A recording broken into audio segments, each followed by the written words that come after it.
waxaad taqaanaa qadiyadda Falastiin balse ma taqaanaa qadiyadda Shiishaan ee Ruushku isku dayo inuu indhaha dadka adduunka ka qariyo. Muuqaalkeenna maanta waxaan uga hadli doonnaa taariikhda Shiishaan, dagaalkii koowaad ee Shiishaan iyo dagaalkii labaad, iyo waxa sababay in markii Ruushka ay dagaalyahanadu jabiyeen inuu mar labaad ku soo rogaal celiyo birtana mariyo dagaalyahanadii iyo shacabkii Shiishaan.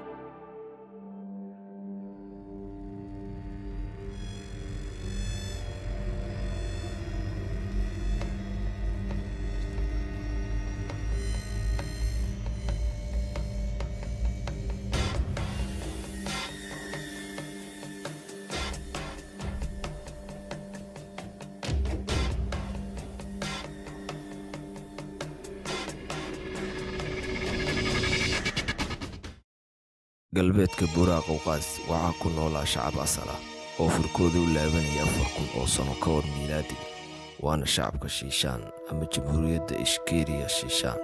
Sooyaalkiisa taariikheed waxaa shacabkaasi lagu yaqaanaa dadnimadiisa, sida ay isugu xiran yihiin, bulshaannimadiisa, jacaylka uu qabo dhulkiisa, xorriyadda iyo nacaybka dullinimada.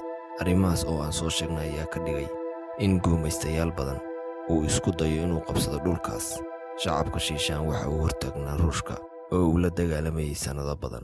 Iska caabinahaas oo xilligaasi ilaa hadda wax u dhigma aan la arag. Nidaamka bulshada Shiishaan waxa uu dhaqan ahaan ku salaysan yahay dhowr qabiil oo maxalli ah oo madax bannaan oo sohdimo kala leh, sidii Soomaaliya ay ahayd qarnigii 18aad iyo wixii ka horreeyey inta aanu gumaystuhu iman.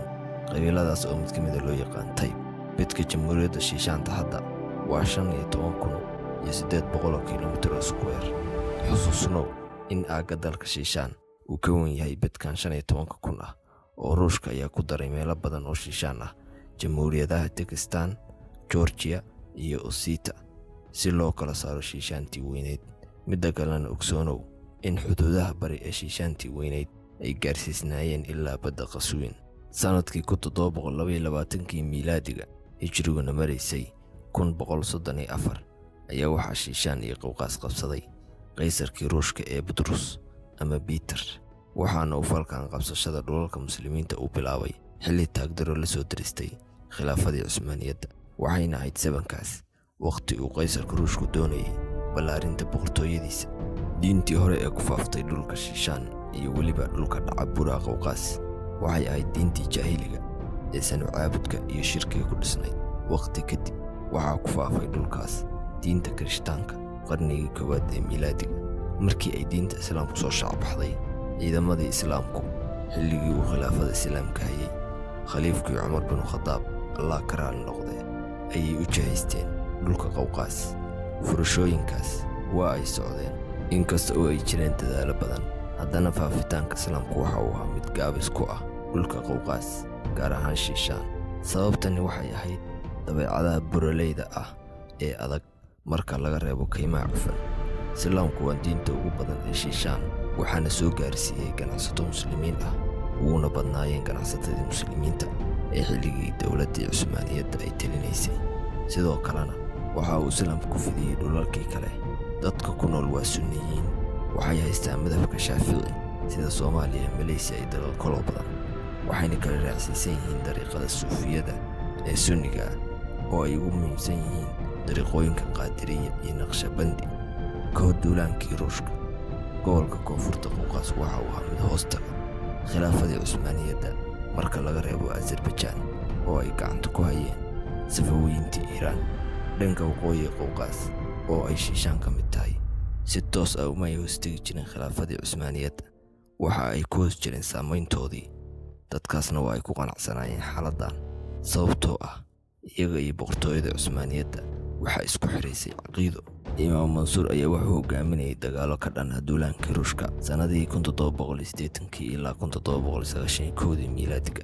1791 ayaa la qabtay, waxaana uu dhintay 1794, kuna uu dhex geeriyooday xabsiga Salisbury.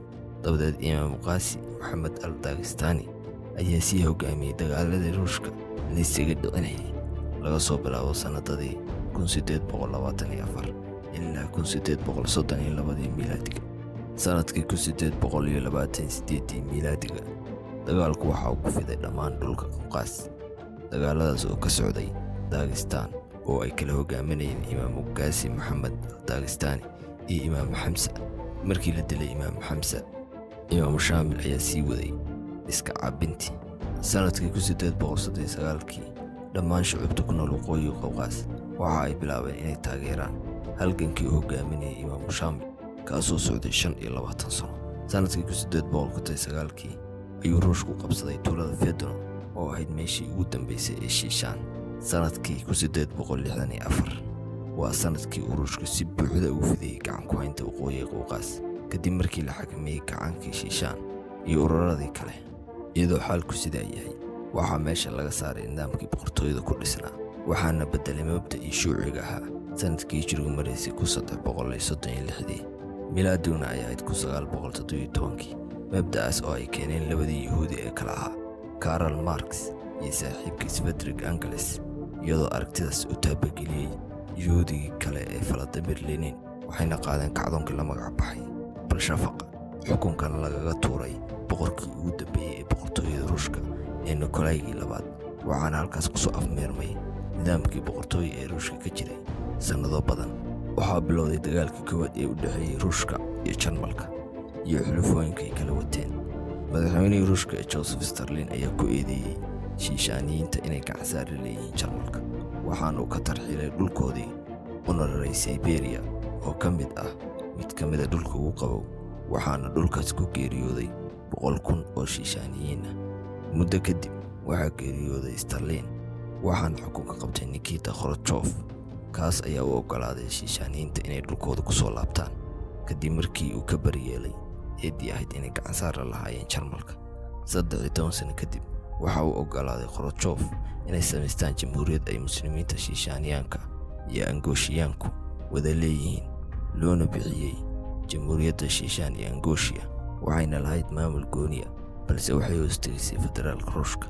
waxaa degay xaaladii iyo xiisaddii Shiishaan aan aadna Afghanistan oo saamayn ku yeelan doonta isbeddelada ka dhici doona Shiishaan.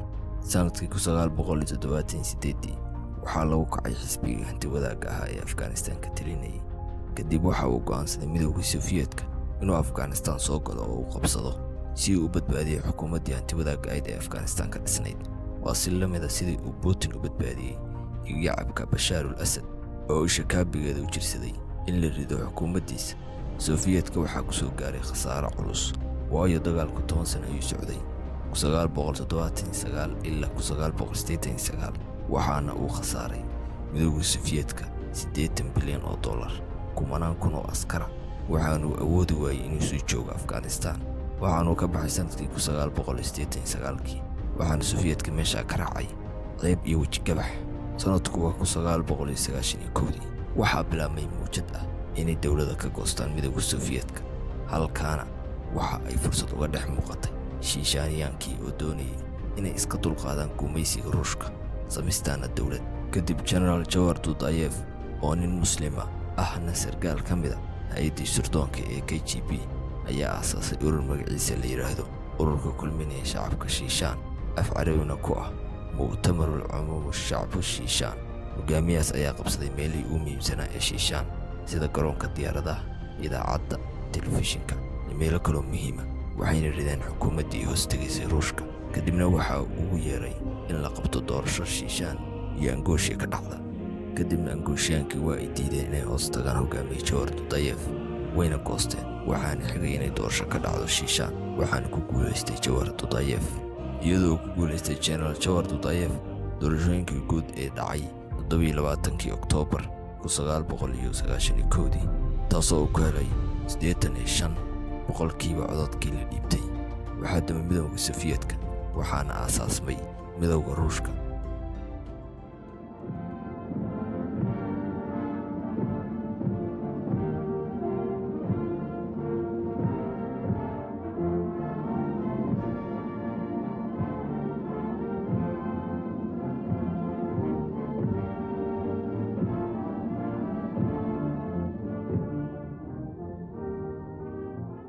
kadib waxa uu diiday General Jawhar Dudayev inuu ku biiro midowgaas. Ruushka waa uu ka sabri waayey Shiishaan, waayo waxay ku taallaa meel istiraatiijiya, waxaana shiishaan ka buuxa saliid dabiiciya. sidoo kale shiishaan waxa uu ruushku sii dhex mariyaa shidaalka uu Yurub u dhoofiyo. xilligaas ruushku ma uu doonayn inuu dagaal kala hortago shiishaan. waxa uu adeegsaday madaxweynihii ruushka ee Boris Yeltsin hab ah inuu go'doon dhaqaale geliyo jamhuuriyadda shiishaan. waxaanu isku dayay inuu xumeeyo sumcadda madaxweynaha Jawhar Dudayev, sida inuu dhaho waxa uu xiriir la leeyahay kooxaha maafiyada shabakadaha dhoofiya mukhaadaraadka. balse hadalladaas shiishaaniyiintu waxba kama soo qaadin. kadib Yeltsin waxa uu keenay aragti kale oo ah inay taageeraan mucaaradka shiishaan. kadibna kuwii mucaaradka ayaa asaasay urur magaciisu yahay ururka golaha fadhiga mudaysan ee jamhuuriyadda shiishaan, af carabina ku noqonaya al-majlis al-mu'aqat lijamhuuriyadda shiishaan. ruushka ayaana ururkan ku taageeray askar, hub iyo lacag. kooxahaas mucaaradka ayaa isku dayay inay afgembiyaan madaxweyne Jawhar Dudayev, waxayna qacdii horeba isku dayeen inay xoog ku galaan madaxtooyada, wayse ku guuldareysteen. waxaana bilowmay dagaalkii Grozny Noofembar 11 1994. dagaalkaas oo u dhexeeyay ciidankii Jawhar Dudayev iyo mucaaradka shiishaan oo uu ruushku taageerayay. waxaana guulaystay ciidankii Jawhar Dudayev, waxayna qabteen 50 askari oo mucaaradka shiishaan, 20 ruush. arrinkaana waxa uu dhabarjab ku noqday ruushka. intaa kadib Boris Yeltsin waxa uu isku dayay xal saddexaad kadib markii ay u shaqayn waayeen labadii xal ee hore. xalkaas saddexaad oo noqday inuu ugu baaqo Jawhar Dudayev iyo dagaalyahanada shiishaan inay hubka iska dhigaan, ruushkan ay ku soo biiraan. balse arrinkaas waa ay diideen shiishaaniyiintu. marka xalku waxa uu noqday qori caaradii in lagu kala baxo. kadib waxa uu amray Boris Yeltsin ciidamada inay u jeedsadaan dhanka shiishaan. Jawhar Dudayev ayaa ku yidhi, Afghanistan waxaad kala kulanteen madadaalo ayay idin noqon doontaa, waxaad nagala kulmaysaan. sidii Jawhar Dudayev ka dhawaajiyaba, ruushka waxaa gaaray khasaare ka badan kii ku gaaray dalka Afghanistan. kadib ruushka ayaa ciidamo tiro badan soo dhoobay shiishaan. kan ku xigayaan waxaa uga warami doonaa dagaalkii koowaad ee shiishaan iyo xogo badan oo ku saabsan. sidoo kale waxaa ku xiga muuqaal laga warami doono dagaalkii saddexaad ee shiishaan iyo xogo ku saabsan oo badan. muuqaalka intaanu ka eegayay. wasalaamu calaykum waraxmatullaahi wabarakaatuh.